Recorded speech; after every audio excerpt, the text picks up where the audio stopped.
Lightning like Steve Queen. I'm in the fast lane when the light turns green. And I built tough, I ain't nothing but grit. Cause I made rugged blood, sweat, and spit. Yeah, like a horse I fly. Better push yourself in for a bumpy ride. I like to play hard, but I work harder. And I weather the storm cause I'm built stronger. What is up, ladies and gentlemen? We are back. We are live. It is the Freight Coach Morning Show, the top morning show in transportation, coming to you guys every single weekday, 8:30 a.m. Pacific, 10:30 Central, to break down some industry headlines, and most importantly, provide some actual insight into what you can do with all of this information. If this is your first time tuning in, welcome. This is the real side of freight, ladies and gentlemen. And I say that before every single show. And what I mean by that is I only speak to transportation professionals on this show, as well as my twice-a-week long-form podcast, because I want to talk to the right individuals who have done what you're looking to do or who are currently doing what you're trying to achieve, so you can take that information, apply it, utilize it, and see a meaningful difference in your business and your life. What is up, you guys? Happy Thursday. Tracy St. Clair, good morning to you. We got some articles to break down. I'm going to try and make it all 30 minutes here today, you guys, but your boy's got some freight moving, and it's a really, really good day. From that perspective, we won some loads this morning, same day shipments right now. We got another one in the hopper that we're about to quote out. We're going to win that one as well out there. And as always, you guys, that's how I'm winning all the freight. Green screens. If you can see that in my corner of my screen here, green screens is literally how I quote everything and win all of this freight that we're moving out here, you guys. So hit them up, greenscreens.ai. But yeah, it's turned out to be a solid end to February. You know, like I had put out there, it's been a inconsistent year, is what we will say from a freight perspective. And, we've had some challenges that have happened in the business, because that's just the reality of if you're going to do this for yourself. It's not easy, right? It's very, very rewarding though. And sometimes you got to make decisions to walk away from some opportunities that are out there and everything else, but you just really just got to keep showing up every single day, holding yourself accountable, putting in the work, especially when you don't want to put in the work. Those are the most important times, right? Because I don't know anybody out there who loves to deal with constant rejection and everything else, because that's kind of the way it seems like things have been, but at the end of the day, I'm going to keep showing up. I'm not going to quit. And I'm just going to continue to put in the work, because I know for a fact it's going to pay off here eventually. And that's what I'm getting in the position for. But it's a solid end to February on our bonus day of the year. And it is going to definitely catapult into what is going to be a very strong March. Jamie, what is up? Good morning. I just had a minute to stop in. I appreciate that. I appreciate anybody who tunes in and, is out there and shows up over on YouTube. You have been slammed. I love it. Good for you, Jamie. Catherine Whitehouse, good morning on this last day of February. She says, Sonny Sharma, orange shirt gang. Let's go. Let's go, my man. Also, you guys, tomorrow, excuse me, got to drink that coffee. Tomorrow, Q&A day. All right. That's what we have. Fridays are Q&A day, but tomorrow is a very special Q&A day, because I'm having a very special guest come on the show tomorrow who may or may not be in a shipping position, who is willing to talk about sales. So as always, you guys DM me over any questions that you guys might have, and I'll have him answer them live on the show tomorrow, because that's what you guys get on this platform is we're actually in the industry and we're actually doing stuff. And I'm going to deliver that for you guys. No, I don't haul freight for him or anything like that, but he's a friend of mine, and he's been on the show in the past, and he's willing to come back on and just add value to the audience, you guys. So that will be tomorrow. Corey Buchan, happy Leap Day over on YouTube. Tony Darnell, what is up, my man? Sonny Sharma, it's all good. I appreciate you, Sonny. I appreciate your support. I appreciate all your guys' support. We're going to be breaking down some articles here, you guys. And as always, if you guys get value in what you hear, subscribe to the show. You guys share it out there to your network. This is how we grow, yes, but most importantly, This is how we help more people, is because if you see value, chances are your network's going to see value as well. Give me just 1 second here. I got to quote this load, you guys. Hold on 1 second. Same day freight, baby. Same day freight. I got to quote this load, and then we're going to get into these articles here. Hold on 1 second here. All right.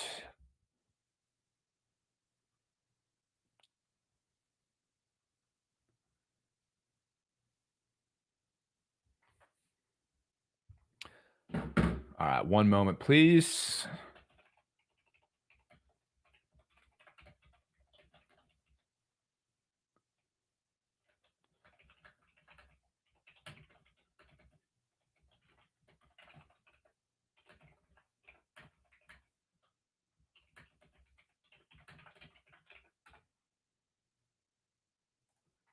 Sorry, guys. Hold on. All right, here we go. All right, into the articles here. As always, you guys, the links to the articles that I put on there. I apologize, you guys. I'm trying to win freight. Okay, I'm trying to win freight here, and it never happens in a convenient manner where it's not when I'm trying to go live or anything like that. But I'm pretty sure that's why most of you guys tune in. Is because it's somebody who's actually in the industry doing shit.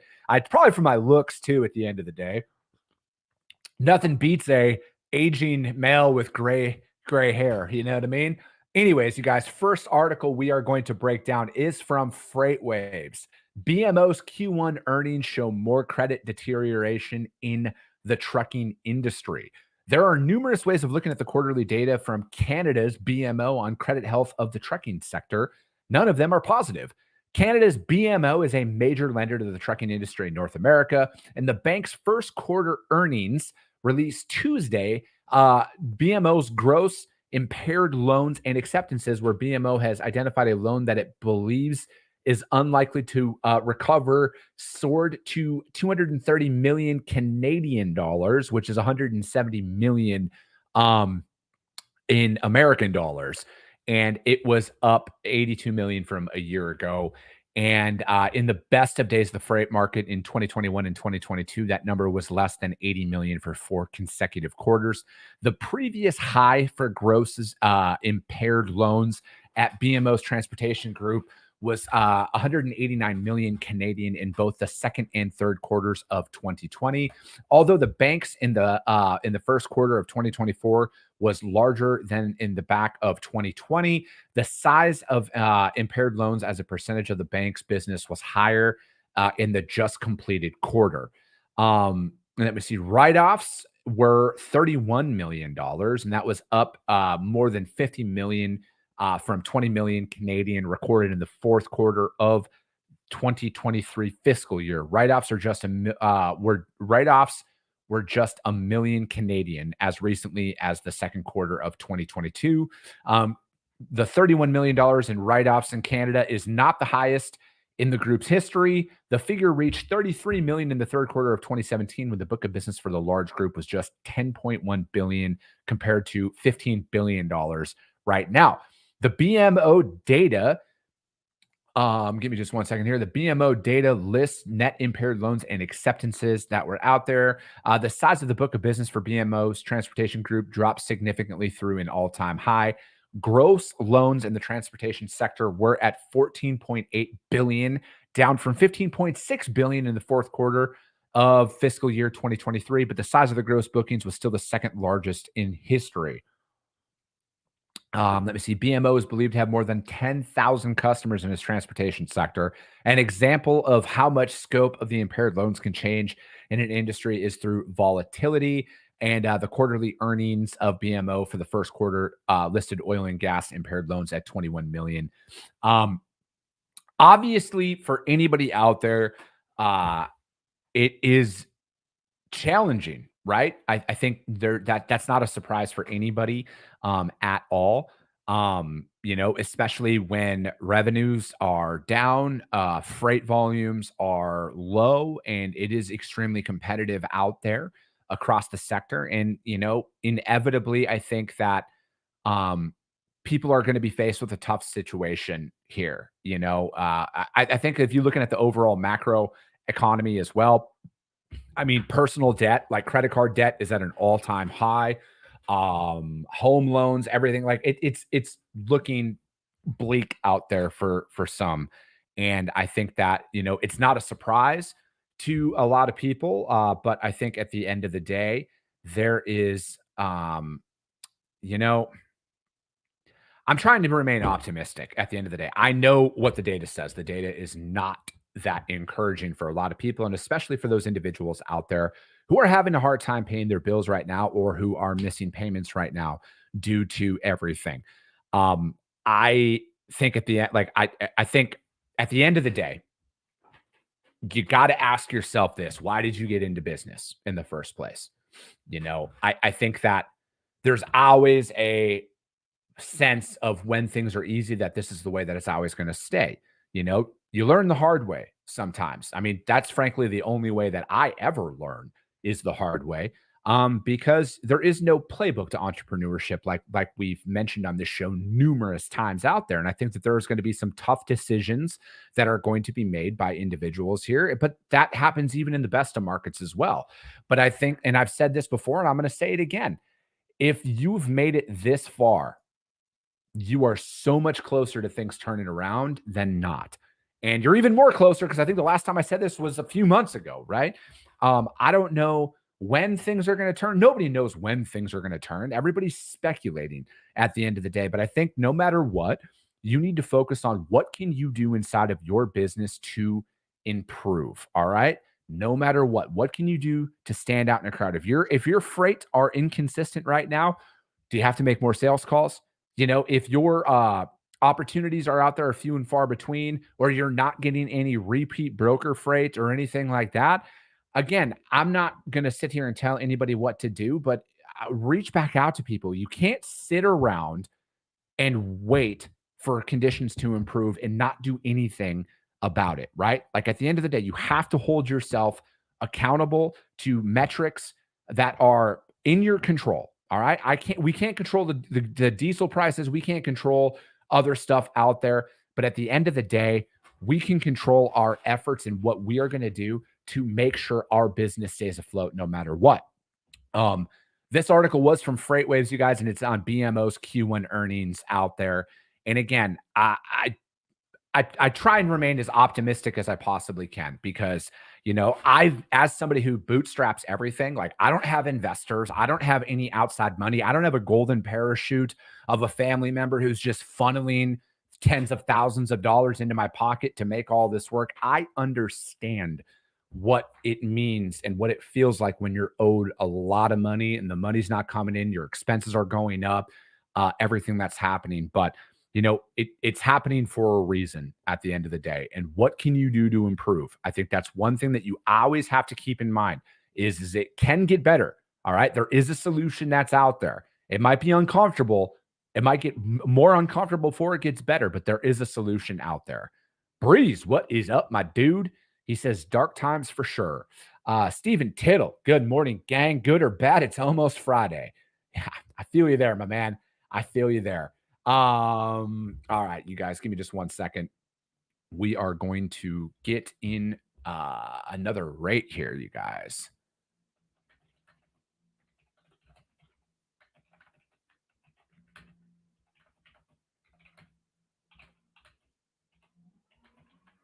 Give me just one moment.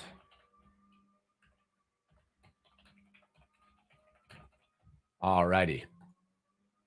Back to the article. Sorry, guys. I'm actually out here quoting freight. Like I say, fortunately, fortunately, I have a lot of quotes coming through today. Unfortunately, they're coming in during the live show time. But, again, where else can you guys watch somebody try and win freight live on the show? No, I'm not going to tell you the lanes. No, I'm not going to tell you the fucking rates that I'm quoting either. Savages. Anthony Jimenez says, I love that you speak the truth and your encouragement message is real and valued. Appreciate you, my man.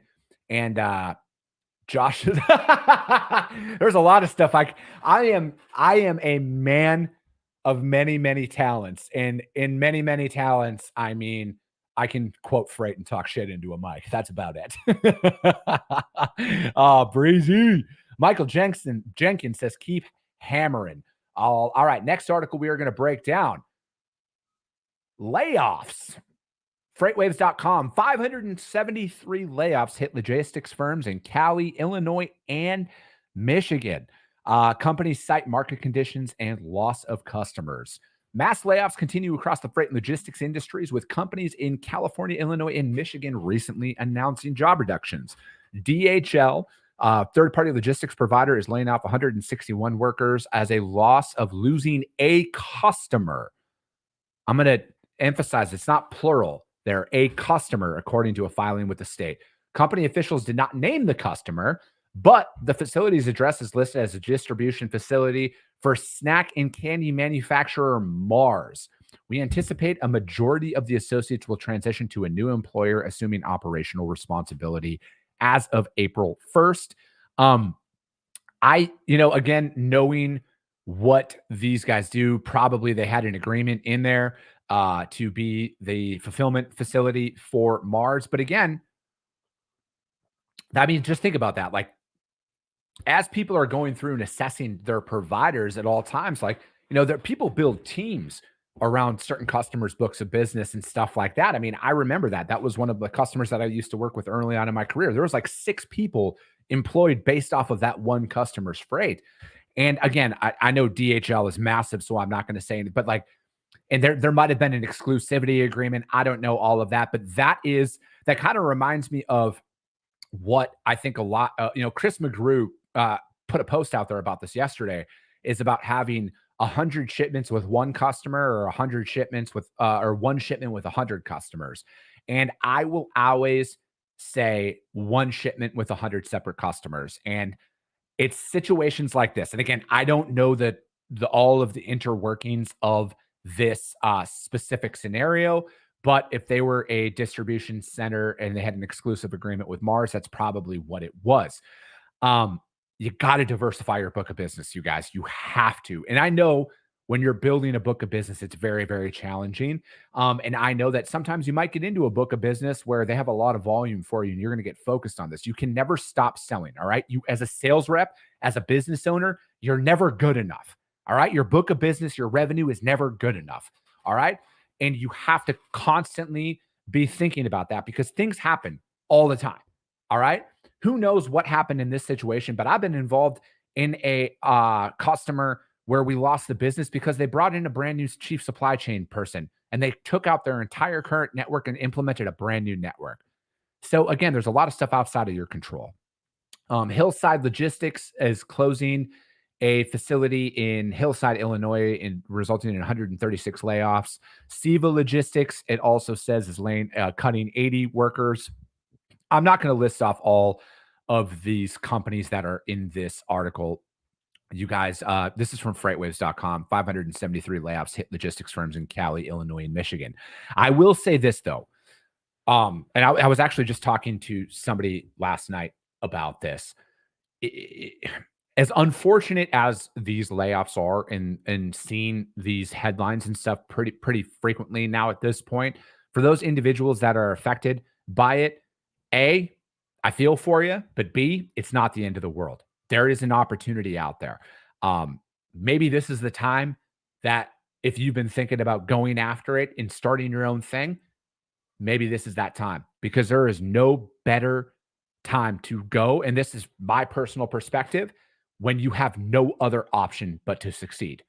You want to really find out what you're made of? Have no other option but winning. It really changes your perspective out there. And again, you guys, like, there's agent models and stuff that are out there. Shout out SPI Logistics. If you're looking to do something like that, go to SPI. You guys, that's where my brokerage is through. I have no financial risk on the table. All right. I get to operate. I get to service my account. I have all the technology, all the insurance that I could possibly need, all the back office, everything is in there. I just get to sell and operate. All right. So if you've been thinking about it, there are some very risk-averse options that are out there where you don't need to go out and start your own authority and everything else. So think about that, you guys. Don't take this as the end of the world. This is literally an opportunity for you to go after what you've truly been wanting to go after. Carla Isted, what is up? Good morning to you. Next article, third and final article that we're going to go after, is actually Forbes.com. and it is about Brad Jacobs, and it says the billionaire CEO reveals the truth behind hiring for attitude. I am a massive fan of Brad Jacobs. His book is on my queue to read next. But anytime he talks, I listen at the end of the day because the guy's built multiple billion-dollar companies and he knows a thing or two. And then he goes on to say virtually every company says that they want to hire for attitude as well as they should. After all, hiring for attitude research, I can't believe that that's actually a fucking business. Anyways, when new hires fail, 89% of the time is for attitude reasons, not lack of skills. Unfortunately, in many organizations, hiring for attitude is merely a platitude. I cannot make that up. That is what it says. You see this insincerity by asking companies executives about the exact attitudes they seek. A notable exception is billionaire CEO Brad Jacobs. In his new book, How to Make a Few Billion Dollars, he discusses the pivotal role that hiring played in the creation of numerous billion-dollar enterprises. Smart, hardworking, honest, and kind-hearted, he told me. I can achieve miracles if I get a team together that has got all four of those qualities. Is it enough to have a few of those attitudes in abundance but lack some in others? No. No is a complete sentence, by the way. Jacob says, I've learned that through experience that when I got someone who had two or three of those traits, but not all four, we didn't get the results. I can't have someone who's really smart, but they're not hardworking, they're not honest, and they're not compassionate. I can't have somebody who's just hardworking, but they're not smart. I need someone who excels in all four. Every organization will or should differ in the exact attitudes and traits that they value. For some companies, moving fast is an essential characteristics. There are organizations that value a collaborative spirit. So why does Jacob seek people who are smart, hardworking, honest, and kind-hearted? First, that's what his 4 decades of experience have shown works for his companies. It's not conjecture, it's the mix of characteristics. Second, he explained his rationale to using these for sales organizations. The people in our sales organizations are the face of the company to our customers. There is no margin for error.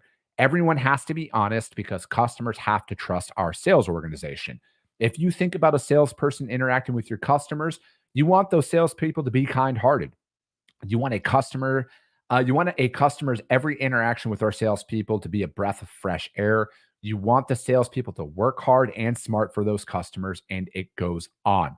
Interestingly, the kind-hearted aspect of their hiring doesn't mean Jacob's companies are hiring pushovers. We want people who have big egos, but who can also be selfless and set all ego aside. He tells me we want people who are ambitious, who want to make a lot of money, who have a high need to win, but at the same time, we want people who want to win fairly, who want to win by the rules, and who want to win as a team. Success leaves clues, you guys. And that right there is direct feedback on what qualities to look for in an individual who is, I think at the end of the day, Brad Jacobs is somebody who you would want to follow in his advice. Again, he is somebody who's, I mean, again, you don't mistakenly do what he does. All right. Obviously, it goes a lot deeper than just the things that he had says in this Forbes article here, you guys. But again, look for those qualities. Look for things that kind of match up with those characteristics. I literally just think that at the end of the day, you guys, yes, business is very hard. All right. I'm not going to say it's not. There's a lot of things that are outside of your control, but there are people out there who have built real businesses, who have verifiable proof, right? Like they're not just posting online and talking about something that they, have no idea what they're speaking. Brad Jacobs has a massive track record of success. When people like that speak, you want to listen. All right. I'm just saying it, guys, at the end of the day. And his book, I don't make any money off of this at all, but his book is probably worth a purchase. All right. Same thing. The book that I'm reading right now, I don't make any money off of this book, but it's called The Book on Mental Toughness by Andy Frisella. Check that book out, you guys. Again, there's a lot of value that is out there. And I'm telling you right now, as somebody who has struggled with comprehension and everything my entire life, reading every single day is working for that, right? Like there are so many ideas that I get for whether it's content, my business, or the decisions that I'm going to make are through books. right? Like, I mean, a lot of these things, you guys, like, just imagine if you buy Brad Jacobs's book for $20 or whatever the hell it is, and you apply some of those strategies, like it could literally 100x an ROI on that, you guys. And it's all by people who have done this, who are giving you advice on steps to follow that help grow. All right. Let me see here. Josh Breeze. Jolly, we got a lot of people waiting outside Freight Coach Arena. Not sure if we can fit them all in. Tony Darnell, Tony D and I will do our best checking them in, get the gin and tonics ready. Yeah, man, one day we are going to sell out an arena. I already have it in my vision. If you want to see me and Josh Breeze share a stage together, come to the TIA conference here in April in Phoenix, you guys. But that will be it for today. Your boys got to get back to slanging freight and making shit happen. Tomorrow, Q&A, all right? I got my friend coming on. He is a shipper. If you have any questions you want answered, drop them in the chat on the show tomorrow. DM them over to me. My loyal list of listeners, if you DM them over to me, y'all got priority because you guys show up day in and day out for your boy here. So I will make sure your questions are answered. As always, if you guys got value, subscribe to the show. Share it out there to your network because if you see value, your network's going to see value as well. I appreciate you guys. I love you guys, and we'll be talking to you soon.